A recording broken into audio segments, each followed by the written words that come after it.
All right, shalom, shalom. This is the brother Shakar here with another lesson through the power and spirit of Yahweh Ba'Shem Yahushai. Before I get started, I want to give all praise, honor, and glory to Yahweh Ba'Hashem Yahushai Ba'Hashem Rakak Wadash, and double honors to the apostles, the bishops, and the elders of the great millstone, from which I learned this truth. Peace and blessings to the house of David, doing his work with all righteousness, truth, and sincerity. And I want to say shalom to the hopeful elect. Shalom. All right, I'm going to start off here in the book of Ecclesiastes, chapter 1 and verse 9. And it says, the thing that hath been, it is that which shall be. And that which is done is that which shall be done. And there is no new thing under the sun. It says, is there anything thereof it may be said, see, this is new? It had been already of old time, which was before us. Okay, telling you that everything is reincarnated.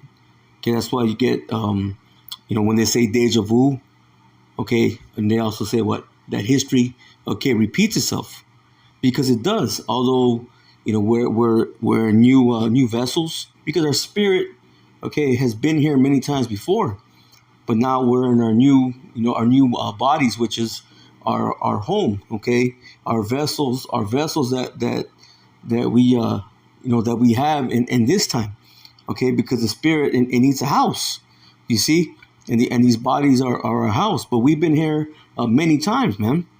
Again, this is the thing that had been is that which shall be, see, and that which is done is that which shall be done, see, and there is no new thing under the sun.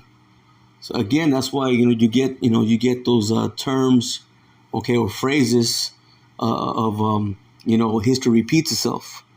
Or you get that phrase deja vu, because you get a little bit of that remembrance, okay, of something, you feel like you've been there before, or you've done, okay, a particular thing, okay, you don't get the whole thing, you just get a little bit of it. You see what I'm saying? And that's something that we encounter. You see. So the very scriptures themselves, okay, they teach reincarnation.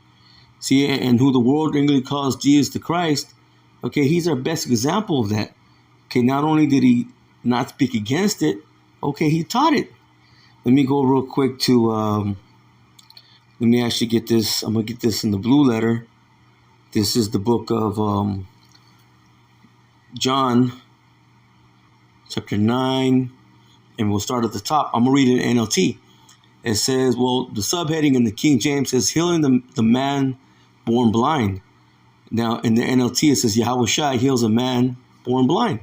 And it reads, it says, as Yahushai was walking along, he saw a man who had been blind from birth.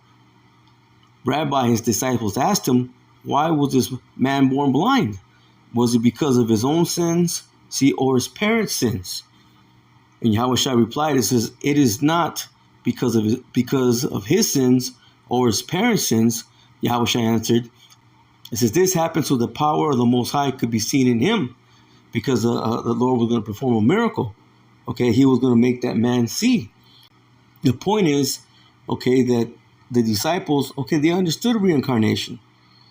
See, the disciples, okay, they understood in order for this man to have been born blind, okay, he would have to have committed some type of sin in a previous, okay, incarnation, okay, in a previous life. And he asked, or was it his parents? Because they understood that when you go back, let me get it real quick. The book of Deuteronomy, chapter 5, and let's go right to the point. Verse 9, it says, thou shalt not bow down thyself unto them. Now it's speaking about idols. It says, nor serve them. For I, the Lord Yahweh Ba'Shem Yahushai, that power, am a jealous power. Listen, visiting the iniquity of the fathers upon the children, and to the third and fourth generation, see, of them that hate me. Because the scripture says, if you love me, keep my commandments. Now, if you're not keeping the Lord's commandments, okay, again, this time maybe we can only do it to the best of our ability. But if you're not, what's the opposite of love? It's hate, man. Those that continue to live a sinful life, okay, and don't even try, it's because you hate the Lord. Okay, you hate his commandments, you hate his ways. But does this contradict? Because it tells you, in what, Ezekiel 18. Let me get that. Because right here in this verse, the Lord said what? He's going to visit the iniquity of the fathers upon the children into the third and fourth generation. Now we know in Ezekiel, the 18th chapter, let's get that. Ezekiel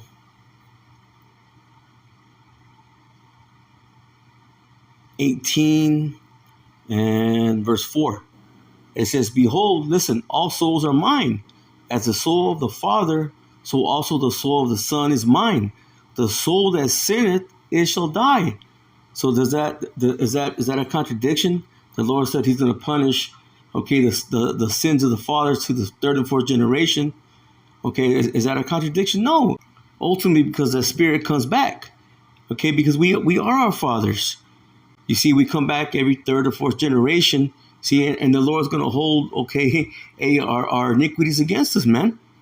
You see, we got to pay, for the sins that we committed, not only in the lifetime that we're in now, but even in previous lifetimes. You see, we never know when the Lord's going to require that. But again, it says, behold, all souls are mine. As the soul of the Father, so also the soul of the Son is mine. The soul that sinneth, it shall die. Let's jump down to verse 20. See, and it says, the soul that sinneth, it shall die.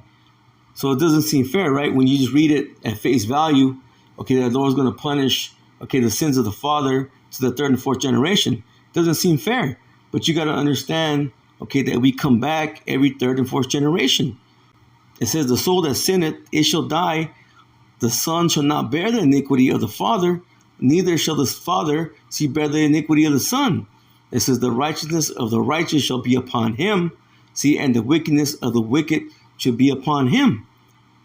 So it only makes sense. So if the Lord is going to punish, someone, for a certain iniquity, it's because that person committed the iniquity. You see, the scriptures, they don't contradict each other. It's just your understanding. Again, we come back every third and fourth generation. Ultimately, we are our fathers. And ultimately, we got to pay, for the sins, that we committed. At some point, the Lord's going to require, that thing that is past, man. The sins that we committed, whether it be in this lifetime or another time. Now, we know the elect, the scripture says, blessed are those whose iniquity is not imputed to them, see, and whose sins are forgiven. But as a nation, as a people, we're being punished. We're being corrected. What does it tell you in Micah? Let me get this real quick. Micah, chapter 7, and I believe it's 9. It says, I will bear the indignation of the Lord, Yahweh Ba'ashem Yahushai, because I have sinned against him. Until he plead my cause and execute judgment for me, he will bring me forth, to the light, and I shall behold his righteousness. See, and the elect, right now we're the hopeful elect, we have the light, the truth. But a lot of our people, they still remain in that congregation of the dead, man. That's why they're going to have to receive punishment, and correction, when the judgment comes. Because Esau, we're going to get this too, because Esau, he's going to get judged, man. This is a good example as well. Isaiah chapter 14, and let me see. Yeah, verse 21. It says, prepare slaughter for his children, for the iniquity of their fathers. Again, they are their fathers. That's why, they're going to receive punishment in this time for what their forefathers did.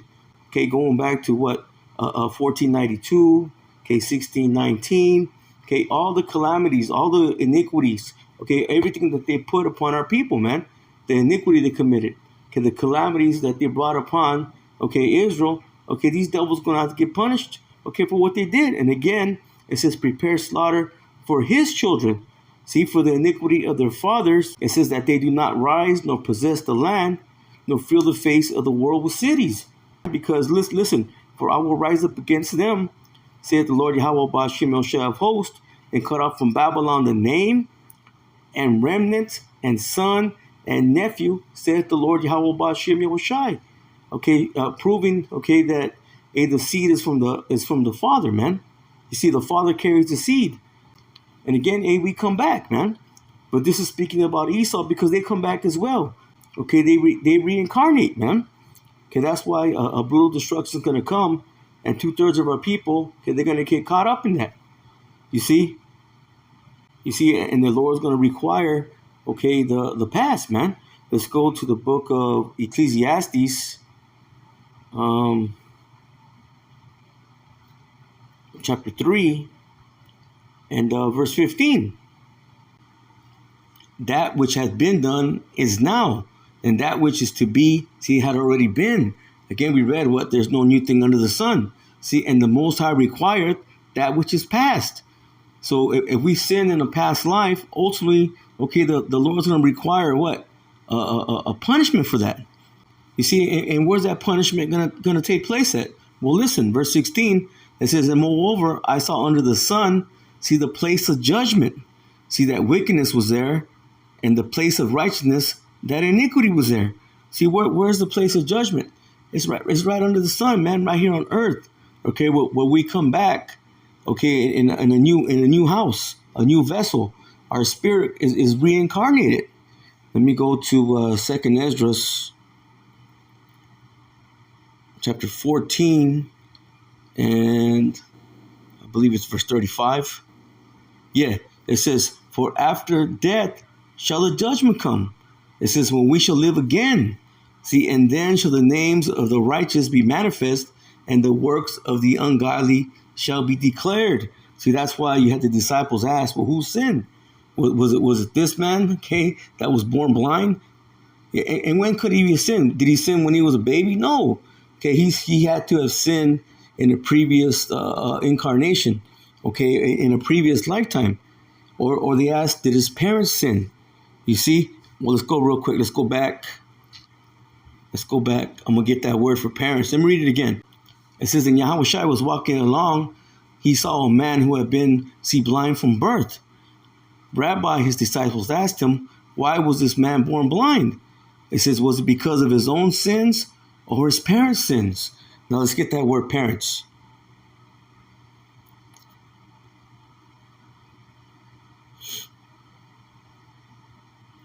And it's G 1118. Let me go ahead and play it. Let me make sure my volume is up. Yep. Strong's G 1118. Ganus. Right. And that Strong's definition, it says fathers, parent. It says the parents. Well, that was the outline of biblical usage. Now, when you go to the Strong's definition, it says a parent or parent. But when you go to the lexicon, let's get it. Right here, look, it says a begetter, a parent. Let's look up that real quick, begetter. All right, let's look that up. A begetter. We'll do a web search on it. Right there, it says this is AI overview. It says a begetter, listen, is someone who brings something into existence. It says either through procreation or by being the originator of something. It says it most commonly refers to a father or someone who fathers offspring. However, it can also be used more broadly to describe someone who creates or produces something. It says in the context of procreation, a begetter is a father, or more specifically, a male parent, who begets or sires offspring.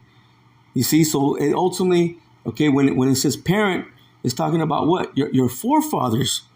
It says in the broader context, it says a begetter is someone who originates, creates, or produces something. Let me see. Right here, look at this is from the Merriam-Webster. It says synonyms for begetter. Listen, a founder, creator, father, inventor, author, originator, maker, generator. So it's going back to what your forefathers. You see, so again, he's asking here, okay, in the scripture, in the verse, it says, Rabbi, his disciples asked him, why was this man born blind? Was it because of his own sins or his parents' sins? You see, going into what? Was it him that sinned, or was it his one of his forefathers, which ultimately, okay, you are your forefathers. You see, in Yahweh Shai, again, who the world English calls Jesus the Christ, okay, he understands this concept, man. The disciples understood the concept, okay, of reincarnation. But the Lord said what? He said, no, it wasn't him that sinned or his, one of his forefathers that sinned, okay, but it was for what? It was to show the power, okay, of the Father, man, of Yahweh. You see, so Yahweh Shai, okay, he understood and taught, okay, reincarnation, and so did the disciples, okay. But in this time, our people, okay, they just don't get it. They don't understand. Okay, let's go to another example, okay, because Yahweh Shai, okay, he taught it, he understood it, okay, and he was our biggest example, okay, of reincarnation. Matter of fact, you know what? Let's go ahead and get this too, just to show you that even Yahweh Shai, who the world English calls Jesus the Christ, okay, he is King Solomon, if you can receive it. Okay, there's the same spirit. Let me get that. That's 2 Samuel. Let me see. Let me get this real quick.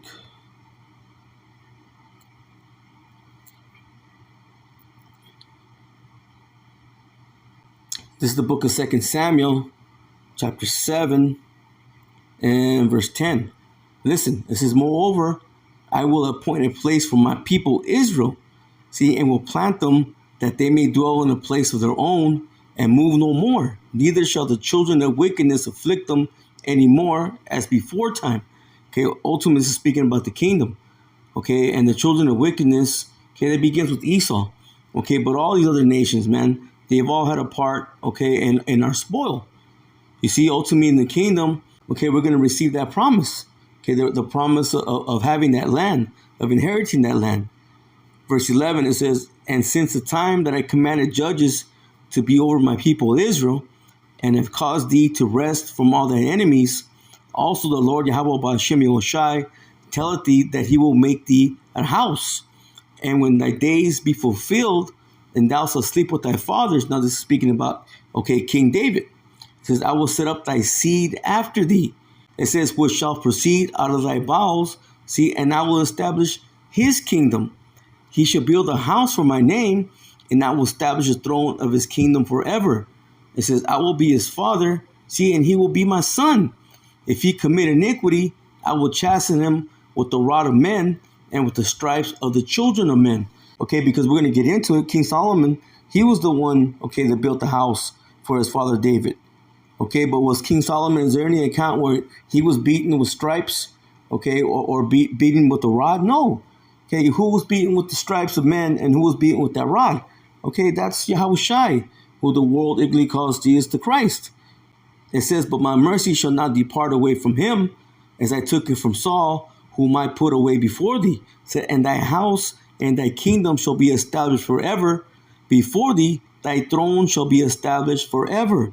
You see, and we're going to get it. It's right here where King Solomon is the one that built the house for his father David. What is that? 1 Kings chapter 8. And let's start off in verse 14. You know what? Let me go ahead and highlight these. I think the point's in 20. Yeah, let's go ahead and start off in verse 14. It says, and the king turned his face about, now this is speaking about King Solomon, and blessed all the congregation of Israel. And all the congregation of Israel stood, and he said, blessed be the Lord Yahweh Ba'ashem Yahushai, power of Israel, which spake with his mouth unto David my father.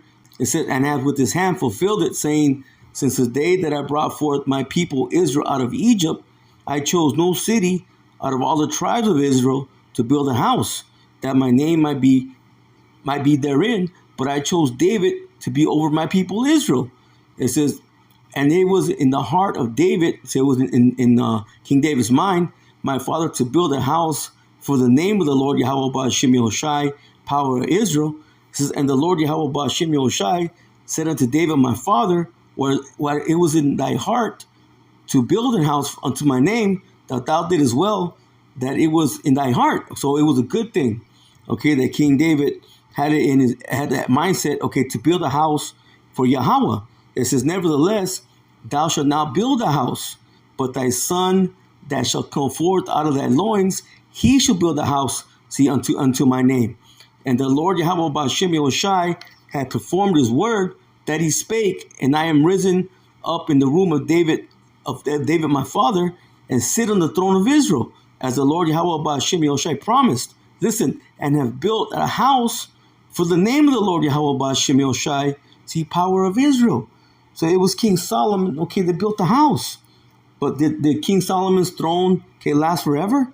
No. Let's get this real quick. This is because ultimately King Solomon, okay, he sinned against the Lord, man. Okay, he went after the idols, okay, of his many wives. Okay, ultimately that was the plan of the Lord, so he could split the kingdoms. Ultimately, so we could come back here to so-called America. Okay, Judah and Israel were oppressed together. Okay, right here in so-called America, where the stick, okay, was going to be brought together, man, according to what Ezekiel, the 37th chapter. You see, but again, King Solomon's kingdom, okay, the throne that he was ruling, okay, didn't last forever. But this promise is to who? Yahweh Shai. Let me get this. Luke chapter 1. Again, this is who the world English calls Jesus the Christ. Luke chapter 1, verse 31. And it says, I'll start at 31. And behold, thou shalt conceive in thy womb and bring forth a son, and shall call his name Yahweh Shai. Okay, now this is the angel, okay, Gabriel speaking to Mary. It says, he shall be great and shall be called the Son of the Highest, and the Lord power shall give unto him, listen, the throne of his father David. It says, and he shall reign forever. It says, and he shall reign over the house of Jacob forever, and of his kingdom there shall be no end. You see, so this is right here telling you, hey, they're the same spirit, man. You see, Yahweh Shai and King Solomon is the same spirit, as he was Isaac, as he was Adam. You see, so that proves, okay, that King Solomon, okay, and who the world English calls Jesus the Christ, okay, they're the same spirit, okay, as well as he was Isaac. Let me prove that. Let me get a couple scriptures to prove that too. This is Galatians. Again, Yahweh Shai, he's the biggest example, okay, of reincarnation. This is Galatians chapter 3 and verse 16. Listen, it says, now to Abraham and his seed were the promises made. He said, not and to seeds as of many, but as one. It says, and to thy seed, it says, which is Christ, okay, which means the anointed, okay? And who's the anointed? That's Yahweh Shai, man, which proves that what? That he was Isaac, because it says, in Isaac shall that seed be called, okay? And that's written in a couple places. Let me get one. Genesis chapter 21 and verse 12.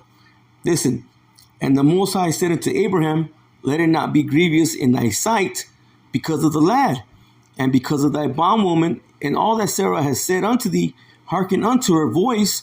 Listen, for in Isaac shall that seed be called. You see, and we just said that it was not to seeds as of many, but to one seed, okay, who was anointed. And that's Yahweh Shai, who the world English calls Jesus the Christ. Okay, proving that, okay, Yahweh Shai and Isaac, same spirit, just as he was King Solomon. Okay, proving, okay, reincarnation. Let's go real quick to Matthew. It's going to tell you right here, Matthew 1 and 1. Listen, Matthew chapter 1 and verse 1. Listen, the book of the generation of Yahweh Shai, the anointed, it said, listen, the son of David. Okay, who was the son of David? King Solomon, the son of Abraham. Who was the son of Abraham? Okay, that was Isaac. You see, so there should be no doubt, okay, that this is speaking about a reincarnation, man. You know, we've been here before many times, okay? And again, Yahweh Shai, okay, he's the best example, okay, of reincarnation or regeneration. It's the same thing. All right, let me get a couple more. Okay, and these are going to be examples how Yahweh Shai, who the world English calls Jesus the Christ, okay, he didn't speak against, okay, reincarnation. Okay, he didn't speak against that mindset. Okay, neither did he rebuke it. let me go first to the one in Mark. This is the book of Mark, chapter 8, and I'm gonna start off in verse 27. Listen, it says, and Yahushua went out and his disciples into the towns of Caesarea Philippi, and by the way, he asked his disciples, saying unto them, whom do men say that I am? It says, and they answered, okay, John the Baptist, but some say Elias, okay, which is Elijah, and others one of the prophets. Okay, so did the Lord rebuke them for saying that? No, he asked them the question. Okay, who do you say that I am? It says, and he saith unto them, but whom saith ye that I am? And Peter answered and said unto him, thou art the anointed. It says, and he charged them that they should tell no man of him. So he said, don't tell nobody. And he began to teach them that the Son of Man must suffer many things and be rejected of the elders and of the chief priests and scribes and be killed, and after 3 days rise again. And he spake that saying openly. And Peter took him and began to rebuke him. So Peter, he was rebuking the Lord, okay, for telling him that he was going to go through these things, that he was going to have to suffer. It says, but when he had turned about and looked on his disciples, he rebuked Peter. You see, he rebuked Peter. Listen, it says, get thee behind me, Satan. So he called Peter Satan, man, which means what? An adversary. Okay, because he was adverse to what the Lord was saying. He was adverse to what? The plans of Yahweh Bashem Yahushai. Listen, for thou savorest not the things, it says, for thou savorest not the things that be of the Most High, but the things that be of men. You see, you're not understanding, okay, the mindset of Yahweh, man. That Yahushai, he has to go, okay, upon that cross. You see? Because what does the Lord say? He said, are my thoughts and not your thoughts? Okay, neither are my ways your ways. You see, and Peter didn't understand this. Okay, again, Peter was rebuked, okay, for saying that these things were not going to happen. Okay, but did the Lord rebuke him, okay, for speaking of him coming back as one of the prophets or Elijah? No, he didn't. So again, the disciples, they understood, okay, reincarnation, and Yahushua, he taught it, man. He understood it. Let's get one more. Let's go to Matthew chapter 16, and let's go to verse 5. And it says, and when his disciples were come to the other side, they had forgotten to take bread. And Yahushua said unto them, take heed and beware of the leaven of the Pharisees and of the Sadducees. It says, so be careful of their doctrine. It says, and they reasoned among themselves, saying, it is because we have taken no bread. It says, which then Yahushua perceived, he said unto them, O ye little faith. You see, he's rebuking them here, okay, for not having, okay, that right mindset, the right faith, okay, because the Lord wasn't talking about little bread. No, he was speaking about the doctrine. Again, it says, O ye little faith, why reason ye among yourselves, because ye have brought no bread? It says, do you not yet understand, neither remember the 5 loaves of the 5,000 and how many baskets ye took up? Neither the 7 loaves of the 4,000 and how many baskets you took up? It says, how is it that ye did not understand that I spake it not to you concerning bread, that you should beware of the leaven of the Pharisees and the Sadducees? Then understood they how he bade them not beware of the leaven of bread, see, but of the doctrine of the Pharisees, see, and the Sadducees. See, finally they understood, man. But the Lord, he was rebuking them. But now as we read on, okay, he's going to speak about, okay, who do you say I am again? But did he rebuke him? No. Listen, when Yahushua came into the coast of Caesarea Philippi, he asked his disciples, saying, whom do men say? It says, whom do men say that I, the Son of Man, am? So even Yahushua is saying, well, who are the saying that I've come back as? Again, because they understood, okay, the concept of reincarnation. It says, and they said, some say that thou art John the Baptist, some say Elias, and others Jeremiah or one of the prophets. So they're telling them, okay, people are saying that you're this person or that person. Did Yahushua rebuke them? No, he didn't.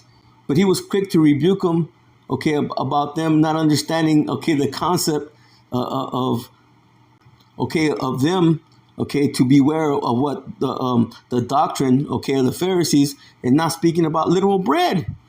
It says, he has said unto him, but whom say ye that I am? And Peter answered and said, thou art the anointed, see, the Son of the living power. It says, and Yahushua answered and said unto them, it says, blessed art thou, Simon Bar-Jonah, for flesh and blood hath not revealed it unto thee, but my Father which is in heaven. You see, and that's why so many people, okay, they can't get the concept of reincarnation, because the Lord, he hasn't given it to them. What does it say in John? Let me get that. And I'll close out with this. John chapter 3 and verse 27. It says, see, John answered and said, a man can receive nothing except to be given him, see, from heaven. See, the Lord Yahweh's got to give it to you, man. That's why the concept of reincarnation, okay, was taught by Yahushua, okay, and he was the biggest example of it. You see, but those who can't get it, it's because the Lord doesn't want you to get it. But reincarnation is true, okay, and it's in the scriptures.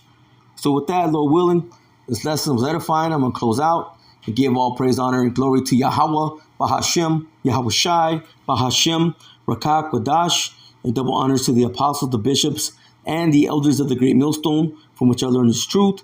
Peace and blessings to the house of David, doing his work with all righteousness, truth, and sincerity. And I want to say shalom to the hopeful elect. Shalom.